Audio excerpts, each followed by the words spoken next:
Hey, Mike the Marketing Medic here, and in today's video, I want to talk about how if your offer is too good, it could be costing you half of your sales. Now, I know that sounds like clickbait, but I was reading Seth Godin's This Is Marketing book last night, and he had a pretty interesting story that got me thinking.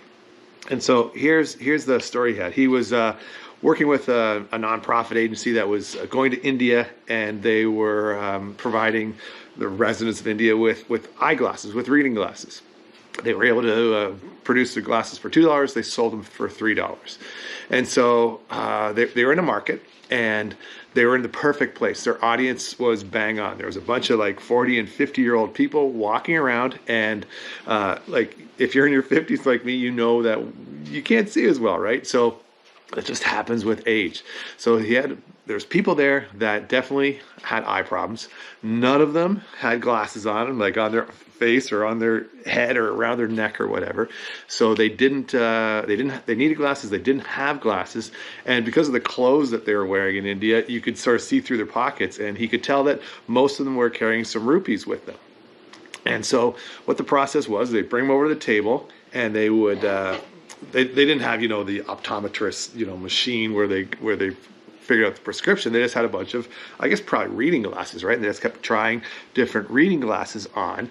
And when they found a pair that worked and the people could see, like, okay, perfect, this is your prescription. And then they would bring out like a tray with like 10 different glasses to choose from, brand new, like in a package. And so at the end of the day, what they found was that they sold about 35%. About 35% of the people who tried on the glasses and found a prescription actually bought the glasses for $3, right? And so Seth's like, wow, like that's crazy. Like here's an audience that has a real problem. They can't see, okay? They must want to see, so the desire is there, and the cost is $3. Like we all know, like $3 is more valuable in India than it is here, but it still is very, very well priced. And so he's like, man, like what are we doing wrong? Like why aren't we selling more glasses? Why aren't we helping more people? And so what he did is the next day he changed one thing, and this is what he changed. So the people still came by, they tried on the glasses, and when they found a pair of glasses that worked, they're like, hey, those glasses work. Do you want them? Do you want these glasses that you just tried on? Your options are you can either give us the glasses back, or you can give us $3 and walk away. And what they found is that they doubled their sales. Over 60% of people then bought the glasses. And so why do you think that is? Now, this is what kept me up at night, because Seth didn't really explain it very well in the book, but I think it's because of a shift in the problem that you presented to your audience, okay? So let's go back to the first way. So they tried on the glasses, found a pair that fit, and their problem started was they couldn't see. That's how their problem started, and the solution was that glasses would help them see. But then the problem shifted. The problem shifted to what glasses to choose. Now they had 10 pairs of brand new glasses sitting in front with different sizes, different shapes.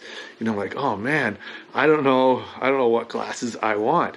And that that created a roadblock for them, and that shifted their focus from the problem. The true problem at hand was they couldn't see, they couldn't read, right?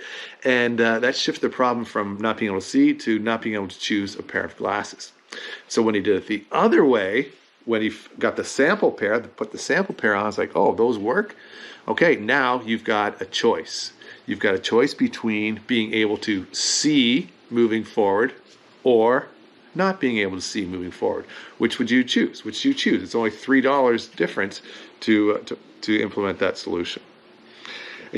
Funny thing is this exact same thing happened to me just a couple of days ago. So we live in a pretty big place here, and my yoga room, there's a problem with the heater. We have radiant water, and there's a hole in one of the pipes. Anyway, my yoga room isn't heated, and it's getting colder here.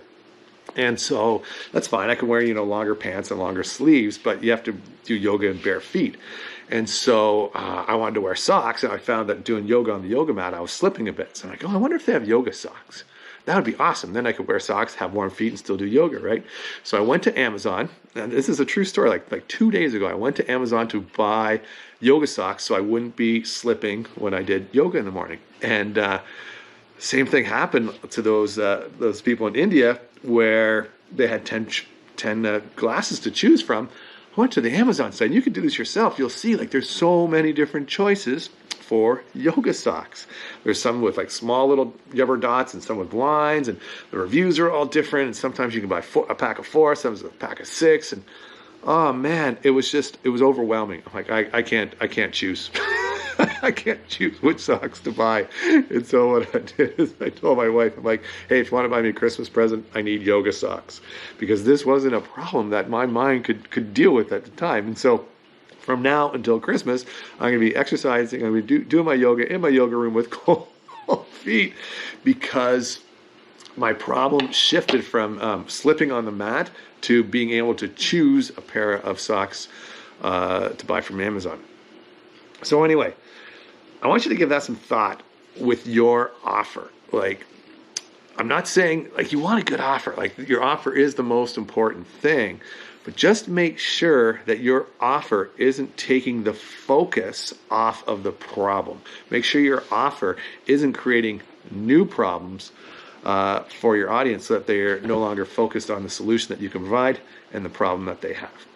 All right. Hopefully you found that video helpful. And if you want more help on applying an empathic marketing strategy to your website, just go to themarketingmedic.ca.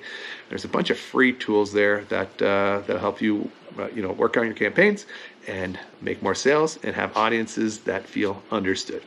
All right, guys, thanks for watching, and make sure you like, subscribe, follow, whatever you do, so you'll see more of these videos. All right, guys, see you next time. Bye.